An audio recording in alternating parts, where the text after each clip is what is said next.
What if the moment you walk through the door, before you even say a word, your dog has already decided how much you can be trusted today?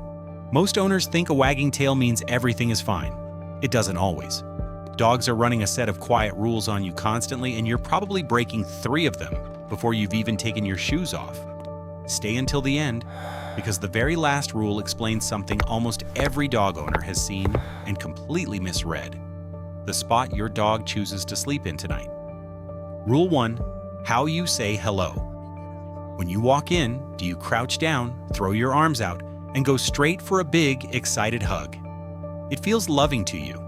To your dog, it can feel like being ambushed.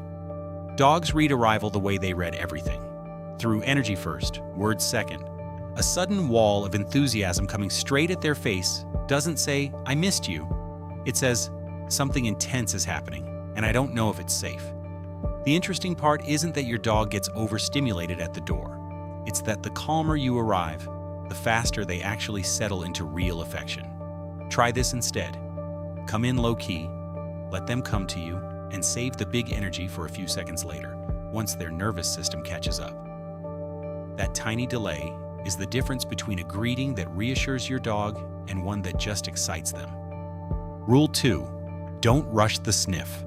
On a walk, does it drive you a little crazy when your dog stalls at every lamppost, every patch of grass, every seemingly boring spot on the sidewalk? Most owners tug the leash and keep moving, but that sniffing isn't stalling, it's reading. A dog's nose collects information the way your eyes collect a room. Who passed by, how long ago, whether they were relaxed or on edge. Cutting that short over and over doesn't just interrupt a smell. It tells your dog that their main source of information about the world doesn't matter to you. Dogs who are constantly rushed through walks tend to become more anxious indoors, not less, because the one activity that lets them process their environment keeps getting cut off. The rule is simple. Build in sniff time on purpose, especially near the start of the walk, before you ask for pace. Rule 3. Respect the freeze before the flinch. Ears pinned back slightly. The tail stops mid-wag. Your dog goes still for half a second before a lick, a yawn, or turning their head away. Most people miss it completely because we're trained to watch for growling or snapping, not stillness. But that pause is your dog's version of a polite warning. It's what happens right before "I need space," long before it ever becomes a real reaction. The surprising part is that dogs who get ignored at this stage don't calm down. They learn that calm signals don't work, so eventually they skip straight to the louder ones. Watching for that freeze and simply backing off for a moment isn't coddling your dog. It's proof to them that they don't have to escalate to be heard. Rule 4. Not every dog wants a hug. This one stings a little. You wrap your arms around your dog because it feels like the ultimate expression of love. And in fairness, some dogs do learn to tolerate it just fine. But a hug pins their front legs and blocks their easiest escape route. And to an animal built around the option to move away from danger, that's a strange thing to enjoy. Most people never notice the tells.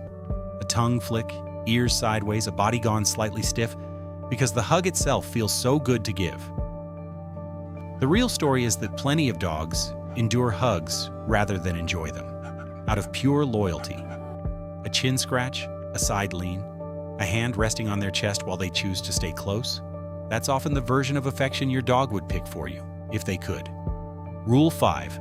A hard stare isn't as loving as you think. You lock eyes with your dog across the room, maybe during a quiet moment, maybe right after they've done something wrong. To us, sustained eye contact usually means connection or focus. To a dog, a direct, unblinking stare held a beat too long can register as pressure, sometimes even as a challenge, especially if your body is tense at the same time. Most owners never separate the two, because a soft gaze during cuddle time and a hard stare during a scolding look almost identical from the outside. The difference your dog actually reads is in your face and shoulders, relaxed versus locked, breathing versus held.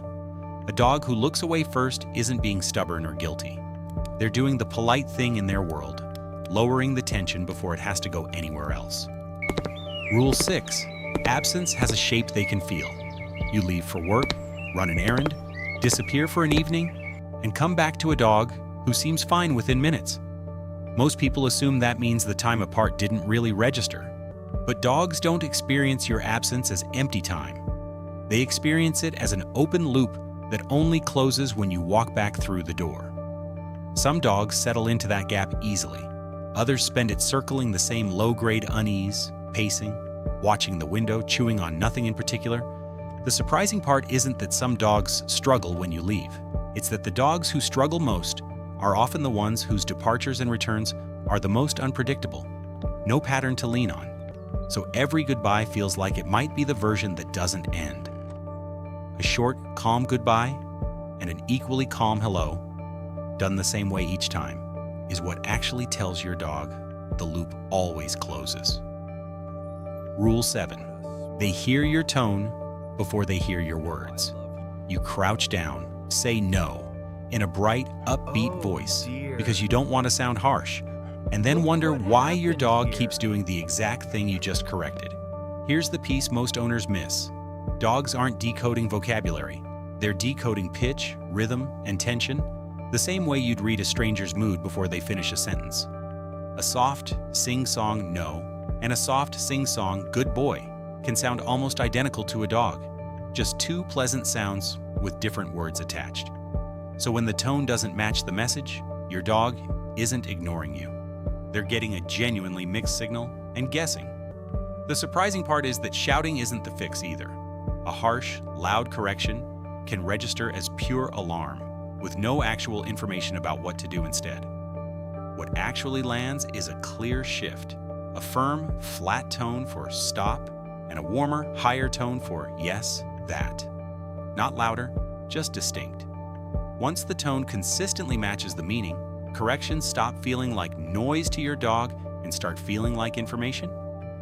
And that's the moment obedience stops being about control and starts being about communication. Here's where it gets bigger than a list of habits. Every one of these rules is really about the same underlying question your dog is asking you.